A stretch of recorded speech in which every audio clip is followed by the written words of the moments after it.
مصداق صاحب مخکې تاسو ویلې چې د اشرف غني سفر ته ډېر ښه استقبال ته شوی پاکستانیانو، ګرچې اول کې خو دلته خبره دا وه چې ښه استقبال نه ده شوی ځکه یو معین دی، یو وزارت یې ورته لیږلی و میدان هوایي ته، خو زه تاسو ویلو چې ډېر ښه استقبال شوی او ډېر خوشحاله دي پاکستانیانو نه. پاکستانیانو نه ولې خوشحاله دي؟ څه پاکستان لاسته راوړنه د دې سفر نه آیا دومره ډېره ده چې پاکستانیان په استثنایي ډول خوشحاله دي؟ پاکستان تقریبا 90 میلیارد ډالر قرضداری ده او دوی 10 میلیارد ډالر ته ضرورت لري په کال کې چې سودی ورکړي او سږ کال یو غربي ملک هم دا کار دوی ته ونه کړو. امریکایانو یو واسطه شول او عربو دا کار وکړ. پاکستان د اقتصادي مشکلات سره مخامخ ده. پاکستان د مدني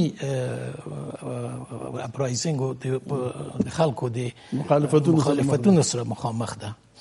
نو د دوی لپاره د افغانستان لاره مرکزی آسیا ته ډیره مهمه ده او دوی د دې لارې د خلاصېدو لپاره چې 2 کاله کېږي بنده ده مرکزی آسیا ته، دوی حاضر شول چې واګې بندر د 24 ساعتو لپاره، د تورخم بندر د 24 ساعتو لپاره د افغانستان په لاره یو خلاص وساتي ترڅو موږ کولی شو چې هند سره راسن په 24 ساعتو کې د کابل نه هندوستان ته موږ خپل مواد نقل کوو. د دې کې چې د واګې بندر خلاص شي وګورو په آینده کې چې رښتیا هم خلاص دی او که نه، ځکه دا نه پوهېږم چې 15 که 16 ځل دی چې دا د واګې بندر موږ ته خلاصېږي خو نه خلاصېږي. لیکن څه موده مخکې عمران خان هم ویلو چې دا تورخم باید واز شي، سلیري صاحب باید وازي، یعنی د پاکستان غوښتنه وه. دا څه چې تاسو ویلې دا خو د پاکستان غوښتنې وي، پاکستان ته یې ګټه ده. اوس که تورخم سلیري صاحب ته وازیږي او منځنۍ اسیا ته هم رسېږي، دا خو د پاکستان غوښتنه ده او دا امتیاز دی چې پاکستان ته ورکړل شو. د څه په مقابل کې پاکستان موږ ته اوس څه کوي؟ نه، موږ مریضان چې پاکستان ته ځي هغوی په مقابل کې ډېر سخت مشکلاتونه دي. اول خو ځینې افغانان دي چې هغوی د پاکستان څخه د ویزې اجرایي ته نه اخیستې ده او هغوی به خپلې ویزې په د مریضانو باندې خرڅوي او دا خلک کله په 3 بجې د شپې راځي، کله د 4 بجې د شپې راځي، 3 هفتې هلته د انتظار دي تر څو چې رشوت ورنکړي دغو خلکو ته دوی ته ویزه څوک نه ورکوي. د ویزې تګ دا د هغه سفارت 3 بجې تړل کېږي. نو د ویزې تګ اوس ممکن شوی ده؟ د ویزې نه، ویزه کې کوم تغییر نه راغلی. مقصد خبره دا ده نو موږ ته یعنې اسانتیا څه راغلی ده؟ اسانتیا په دې ده مشکل زموږ دی یعنې چې د مریضانو په مخ به دغه بندر خلاص شي او دوی به وکولی شي چې د ویزې خو نشي تللی که نه مصداق صاحب، بندر چې خلاص شي نو څه به وشي؟ خو ویزه خو به هماغسې اخلي، د شپې به ورته ولاړي او زموږ یو سپین ږیری به د ویزې په لین کې د انتظار وخت کې حمله به پرې راځي او مړ کېږي. بالکل. نو یعنې تغییر څه راغلی؟ بندر خو مخکې هم خلاص و، بندر خو بند نه و. نه، تغییر دا ده چې بندر به خلاص وي چې هم تجارت او هم مریضان وکولی شي چې د دغه بندر نه استفاده وکړي. او بله خبره تا د عمران خان وکړه. عمران خان چې اول په قدرت راغلو هغه وایي چې زه غواړم چې د اروپایي ملکو په شان سرحدونه خلاص وي، زه نه غواړم چې سرحدونه بند وي، موږ باید آزاد تجارت د خپل همسایګانو سره ولرو. څه شو هغه د خبره؟ نو دا به نه پوښتنه کړې وای کنه اشرف غني ولې ته ونه کړه؟ خو خیر شاید کړي بي، شاید کړي بي یا به دا د وتی شاید کړي بي، موږ خو دارشي خبر نه یو. نو هم د پاکستان لپاره د مصداق صاحب چې خبرې کیږي، ملاقاتونه کیږي او منګه د ملت بیچاره هیڅ نه خبر نه ده. ګوره پاکستان ټاپې پروژې ته زموږ په شان ته ضرورت لري او که بلوچان وکولی شي چې د خپل غاز خپل کنټرول کې ونیسي، پاکستان به غاز ونه لري، ټول غاز د بلوچستان نه ورځي. نو د ټاپې پروژه بیچارهګان خو لګیا دي مړ کېږي قندار. د ټاپې پروژه دوی لپاره مهمه ده. په همدې ترتیب سره دوی لپاره د کاسا زر قرارداد د تاجکستان او قرغیزستان سره ډېر مهم ټکي ته اشاره وکړم مصداق صاحب. بلوچان که خپل غاز کنټرول کړي دا پاکستان لپاره ډېره مهمه ده، بیخي فلج کېږي. نو د دې سفر یو لاسته راوړنه دا ده چې افغانستان به د بلوچانو مخه نیسي یا د بلوچانو په ضد هغه امنیتي تړون کې همدا یو مورد و چې افغانستان به د مسلحو بلتونپالو په وړاندې پاکستان سره همکاري کوي. نو دا همکاریګانې یو ځل بیا تازه شوې که څنګه؟ ګوره هغه خبرې بیلې دي. په بلوچان غواړي چې خپل ازادي ولري، بلوچان غواړي چې د خپل څه شی چې دوی لري په د دشتو کې د هغه نه دوی په خپله د خپل ځان د ګټې لپاره استفاده وکړي، لکه چې پښتنو د خپل اوبو نه غواړي چې د خپل ځان لپاره ترنه کار واخلي. مصدق صاحب په دغه سفر کې زموږ بحث دغه سفر دی. اوس په دغه سفر کې اشرف غني هلته د دې بلوچانو د حقوقو نه دفاع وکړه او که نه پاکستان سره دا توافق وکړو چې راځه ته ما سره چې څه خبرې د سره چې بهر څه منلي وي د هغه په مقابل کې د بلوچانو مخه درته نیسم. موږ دپاره اول د صلح ډېره مهمه ده چې د پاکستان سره یوې موافقې ته ورسیږو چې په افغانستان کې صلح راشي. هر کله چې په افغانستان کې صلح راغله او موږ بیا له هغه نه وروسته کولی شو چې په د نورو خلکو په تنګستیا او د نورو خلکو په ظلم او په مظلومیت باندې په جدي ډول سره خبرې وکړو. اوس که موږ د نورو خلکو موضوعات وړاندې کوو د موږ د صلح موضوع داسې جدي بلوچانو پښتانه نور خلک دي نه نور خلک په دې دي چې د هغې خوا د سرحد هغې خوا ته پراته دي. معلومدار بلوچانو پښتانه نور خلک دي. افغان طبقه نه دي. دا د حکومت ذهنیت دی نو چې بلوچان او پښتانه چې دي دا نور خلک دي. نه نور خلک دي او که نه موږ ته خپله صلح مهمه ده د هر څه نه. موږ ته خپل خلک دي، حکومت ته به نور خلک وي. مننم. عارف صاحب مخکې په دې باندې بحث وشو چې د انتخاباتو کې همکاري وکړي، لیکن مصدق صاحب مخکې دا خبره هم کړې وه چې دغه سفرونه شوي وو انګلستان ته، باجوام تللی و انګلستان ته، او اشرف غني مخکې اول د دواړه انګلستان ته تللی او بیا په پاکستان کې سره ولیدل، امریکا په دې کې دخیله وه. نو یعنې داسې چې د انګلستان او د امریکا په خوښه دا معامله شوې ده. امریکا او انګلستان علاقمندي څه ده؟ یعنې دلته د غني دغه سفر کې به څه معامله شوې وي چې په هغې کې د انګلستان او امریکا په هم ګډه ده؟ څو موده مخکې دغه بحث وشو د امریکا او د انګلستان ترمنځ چې افغانستان او پاکستان د خپلې ستونزې حل کړي. معنا دا چې دغه 2 کاله چې کوم ترنګلتیا وه دا به له منځه لاړ شي. متاسفانه په افغانستان کې د بهرني قواو د حضور له وجې زموږ بهرنی سیاست مستقل نه ده. زموږ بهرنی سیاست د بهرني هیوادونو تر اغېز لاندې ده او د بهرني هیوادونو د یو اشارې په صورت کې د موږ بهرنی سیاست بدلیږي. اوس دغه 2 کالو کې یو هغه شابید د حکومت دا و چې موږ پاکستان منځوي کړی او د موږ د طرح او د پلانونو په نتیجه کې په پاکستان چې کوم تحریمونه راځي دا د موږ طرح او د موږ نظریات زموږ کمال دی. دا د موږ کمال ده. او دنه یعنی د انزوان وروسته د دښمنۍ خبره کېدله، مثلا ویل کېدل چې 40 کاله 2 حکومتونو سره نه اعلان شوی جنگ اعلان کړی پاکستان موږ سره او موږ غواړو د دولتونو په سطح باندې خبرې وکړو. حتی دا مسایل دومره هغه کړل چې د سولې مسله یعنی طالبان مطلق وتړل له پاکستان سره، ویل چې موږ به د اول پاکستان سره خبرې وکړو چې کله پاکستان سره روغ جوړ ته ورسېږو، طالبان خو بلغه د هغې خل دي، موږ سره به روغ جوړ ته ورسېږي.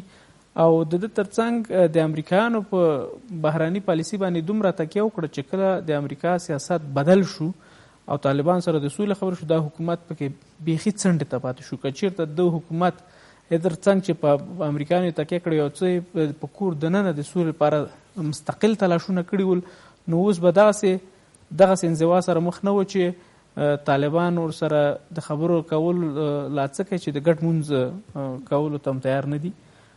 دنه وروسته 2 کاله وروسته د دښمني یا د مخالفت نه وروسته یو ځل په یو دمي باندې اول ورته ټلیفون وکړو، اشرف غني ورته اول ټلیفون وکړو د نوي حکومت ته، او بیا د هغې نه وروسته دا سلسله شروع شوله. څه واقع شول؟ څه پېښه وشوه؟ که څه ویل کېږي چې د پاکستان د حکومت سیاستونه بدل شوي، خو سوال دا ده چې اوسنی لومړی وزیر چې دا د نورو لومړي وزیرانو نه ډېر نږدې ده پوځ او استخبارات ته. حتی ویل کېږي چې د پوځ او استخبارات په مرسته باندې دا راغلی، ولې چې دغه مردمي یا د خلکو هغه نه لري، ولسي ملاتړ نه لري لکه د 2 نورو ګوندونو چې د پاکستان په مشخصو برخو کې کورنۍ لري. هلته ولس کې ریښه لري، ملاتړ لري. عمران خان چې په خټه پښتون ده او پښتون نه ده پاتې شوی، د پنجابیانو ملاتړ سره دل پر نشه چې په خټه باندې پښتون ده، د پښتنو ملاتړ سره دل پر نشه چې پښتون نه ده پاتې شوی، صرف په نژادي ډول باندې پښتون ده. صرف د لپاره راغلی ده چې د پوځ او د استخبارات سره اړیکې ښې دي. اوس دا ویل کېږي چې امریکا او انګلستان څه غواړي په دغه لوبه کې؟ یعنې که احیانا دا د امریکا او د انګلستان په قومنده تللی وي اشرف غني، څه غواړي دغه لوبه کې؟ څه غواړي چې افغانستان څه ورکړي پاکستان ته، او امریکا او انګلستان د دې نه څه ګټه اخلي؟ که دغه ومنو چې طالبانو سره د امریکایانو خبرې د جدیت خواته روانې دي او ټرمپ د خپل ټاکنیز کمپاین لپاره په نړیواله سطح باندې یو بریا غواړي ترلاسه کړي او د طالبان سره سوله فکر کومه دا یوه غټه لاسته راوړنه ده د ټرمپ ادارې لپاره، ولې چې هغه جګړه په یوه بڼه باندې ختموي چې 20 کاله دوام درلود، د امریکایانو پیسې پکې مصرفېږي او د امریکایانو بچیان پکې وژل کېږي. نو که دغه مسله جدي وي نو ضرور ده چې افغانستان خپل ګاونډیانو سره خپل اړیکې ښې کړي، هغه ترنګلتیا چې موجوده ده یا په ظاهري ډول باندې یا په حقیقي هغه باید له منځه لاړه شي. او یو یعنې اوس بخښنه غواړم، دا کوم امتیازات چې مخکې وحیدي صاحب شمار کړل، د استخباراتي همکاریو نه نیولې، سوپي، بارډر منیجمنټ، یعنې په حقیقت کې د ډیورنډ کرښې رسمیت پیژندل او په حقیقت کې د پښتنو بلوچو د داعیې نه دفاع. نو که دا امتیاز ورکول کېږي پاکستان ته د څه په مقابل کې؟ پاکستان عجیب هیواد د جناب زواک صاحب. کله چې د سپټمبر پیښه وشوه هغه نه وروسته چې امریکایانو سره ودرېده، د نقدي کومکونو تر څنګ اروپایي هیوادونو ډیر هغه تعرفې چې د پاکستان په صادراتو باندې لګېدلې وي هغه یې لغوه کړلې. امریکایانو چې کوم بندیزونه یې په اټومي پروګرام باندې لګولي هغه یې لغوه کړل، حتی ځینې امتیازات په تجارت کې ورته ورکړل. 18 کالو کې چې افغانستان کې جګړه وه، هر کال جناب زواک صاحب په 100 میلیارډ ډالر واخیستل. امریکایانو ته دا ویل چې موږ په وزیرستان کې په قبایلي سیمو کې هغه چا سره مبارزه کوو چې تاسو په خلاف جنګېږي، خو هغه څوک یې ووژل چې د خپل مخالفینو پاکستاني طالبان او د بلوچستان آزاد پوځ. حتی جناب زواک صاحب په وزیرستانونو کې چې کوم پوځي قماندانان وژل شوي او کوم امیران وژل شوي دا ټول د پاکستاني طالبانو دي، له بیت الله مسعود نه رانیولی ته حکیم الله مسعوده پورې ته ګلزمانه پورې ته د غټ قماندانان چې وژل شوي دا ټول د پاکستاني طالبان افغان طالبانو سره هېڅ هغه نه شوی. بعد له 14 کالو سیایي پوه شوې ده چې د خپل دښمن په موږ ووژو او بیرته موږ نه پیسې هم واخیستلې. اوس جناب زواک صاحب چې قرار ده چې سوله راشي افغانستان ته یا طالبان روغ وکړي، له ده نه امریکا پاکستان ګټه پورته کوي. لکه څنګه چې استاد ولې د اماراتو نه نیول تر عربستان پورې دلته همکاري وشوه، مرسته ورسره وشوه پاکستان سره. اوس په سوله کې د افغانستان ډیر غټ امتیازات امریکایان نه اخلي او ممکن ده چې دغه امتیازات امریکا سره کوي، امتیاز افغانستان نه اخلي. وحیدي صاحب هم دغه خبره ده، دغه څه چې تاسو ویل دا خو موږ د لاسه ورکوو، لیکن پاکستان ډیر څه لاسته راوړي او موږ څه لاسته راوړو. نتیجه موږ ته څه ده؟ دلته د داعش بحث په خپل ځای پاتې دی، په هغه هېڅ خبره نه کېږي. نو زموږ لاسته راوړنه څه ده او پاکستان لاسته راوړنه څه ده؟ ښه، اول خو زه دا بیا تکراروم چې موږ په سوله کې نه یو، نو چې نه یعنې حکومت په سوله کې نشته، چې نشته په دې اړه خبرې بې ځایه دي، بې ځایه دي، ځکه چې نه پخوا حکومت په د سولې په خبرو کې نه اوس شته او نه د سټکل کې چې په راتلونکي کې به وي. یو شی زه یاد کړم، مصداق صاحب اشاره وکړه چې که بلوڅان په خپل د ګاز او انرژۍ منابع کنټرول کړي نو پاکستان ته سخته ده، مجبور دی چې ټاپي عملي کړي. ټاپي خپل له بلوچستان نه تېرېږي، نو چې خپل کنټرول کړل دا خاصې کنټرولوي، دا یعنې نه کېږي دا کیسه دا معامله. یو شی چې ما غوښتل خبرې پرې وکړم هغه ډېر مهم بحث دی چې پاکستان له دې څه ترلاسه کوي له دې سفرو. له وړاندې دا موجوده ده چې پاکستان په طالبانو کنټرول لري، طالبان یې که پوره نظریات مختلف دي، لږ ډېر هر څومره نفوذ چې دی شته پرې. مخکې د ولسمشر له سفر نه سیاسیون بوتلل په اسلام آباد کې کېنول، د خپل اجنډا سره سم یې وڅرخول، بیا یې پسې زموږ د ولسمشر ور او د خپل اجنډا سره سم وڅرخولو. اوس پاکستان نړۍ ته وایي چې طالبان خو تاسو منئ چې زموږ په کنټرول کې دي، دا سیاسیون، دا ولسمشر، دا ولسمشر چې زموږ د انزوا چغې وایي، زموږ د غرقولو چغې وهلې، دا زموږ په کنټرول کې دی، څنګه درته تاو کړو؟ دا سیاسیون چې کابل کې ناست دي چغې وهي، دا په اسلام آباد ته یې راغواړو څه چې پرې وایي هغه پرې وایو او طالبان خو تاسو خپله منئ نو هغه نړۍ ته وایي طالبان زما لاس کې دی سیاسیون زما لاس کې دي او اشرف غني زما لاس کې دی. د سولې په خبرو کې چې زموږ حکومت خو مطلق منزوي دی پاکستان خپله له ستونزې سره مخ و ځکه چې په دې وروستیو کې امریکا درک کړه چې پر طالبانو د پاکستان د کنټرول په مسله کې مبالغه شوې نو پاکستان ته یې هغسې امتیاز نه ورکولو چې پاکستان څه ډول تمه لرله. اوس پاکستان ورته وښودله چې یوازې طالبان نه دي سیاسیون هم دي دا رهبران دي دا سیاسیون دي دا کاندیدان دي او دا ولسمشر دی کوم یو غواړي په کابل کې چې درته راولم طالب باندې زه کنټرول لرم یا نفوذ لرم په سیاسیونو زه لرم په ولسمشر زه لرم. پاکستان نړۍ ته دا ښیي موږ څه کوو ښه ولسمشر بخښنه غواړم نو زمونږ رئیس جمهور او دغه سیاسیون فقط د پاکستان د یو تابع کس او د تابع ګوندونو په توګه د ډیورنډ کرښه ورته په رسمیت وپېژندله او د هغې په خوا کې موږ هغه پاکستان چې ستاسو په منځوي شوی بیرته هغه ته سیاسي وجاهت هم ورکوو نو موږ څه لاسته راوړو فقط یو مزدور په توګه عمل کوو په مجموع کې ټول د سړی تابع کلمه کاروي لږ به په اصطلاح ډېر صدق ونه کړي خو متاسفانه ناسمې تابع شته پکې تابعیت شته پکې ناسمه محاسبه شته پکې او متاسفانه د شخصي ګټو لپاره زموږ د سترو ګټو سره لوبه شته پکې ډېر واضح د اشرف غني کیسه نوره ختمه ده هغه نور په د راتلونکي افغانستان کې نشته په سیاست کې نشته نور پامپیو ډېر واضح پیغام ورته درلود او د سولې مسله هم ده چې که د پروسه کامیابېږي معنا اشرف غني باید نه وي کیسه یې نوره ختمه ده اوس اوبه اخیستې سړی ایسای ته لاس اچوي پاکستان پوځ ته لاس اچوي بیا ورځي بیا لاس ورکوي چې که دا ومژغورلی شي فکر نه کوم کوم توافق د طالب او د امریکا ترمنځ کېږي نو پاکستان د امریکا د میل خلاف اشرف غني سره حکومت زه چې کله د غلطې محاسبې خبره کوم هم دا وایم چې د امریکا لوبه یا نقشه دغه شی ده په دې نقشه کې ته نه یې نور په دې نقشه کې باید یو بدلون راشي د دې بدلون پر اساس سوله نوم ورکوئ کار د امریکایي معامله نوم ورکوئ خدای دې وکړي چې نتایج افغانستان لپاره مثبت وي په دې بدلون کې نور ته نه یې نو اوس کوشش کوي چې په دې بدلون کې ځان ځای کړي خو دا نه درکوي چې پاکستان ISI د پاکستان پوځ د امریکایي نقشې په مقابل کې نه ودرېږي برعکس په عملي کولو کې په تطبیقولو کې یو فرق دا کوي چې پاکستان ورسره مرسته کوي برخه پکې لري او امتیاز اخلي ته نه پکې نه برخه پکې نه کوي امتیاز نه د ځان لپاره امتیاز ښه د ځان لپاره خو ځینې شیان اخیستي د افغانستان لپاره د خپل هیواد لپاره هېڅ نشي اخیستی په دې خاطر زه دا وایم چې غلطه محاسبه او متاسفانه د شخصي ګټو لپاره د خپل واک د دوام د لیونۍ مینې پر اساس د زموږ د سترو ګټو ارزښتونو سره بېباکانه چلند د دې سبب کېږي چې پاکستان یو ځل بیا زموږ پر سر معاملې وکړي امتیاز ترلاسه کړي او موږ په دې لوبه کې نور هم راولویږو.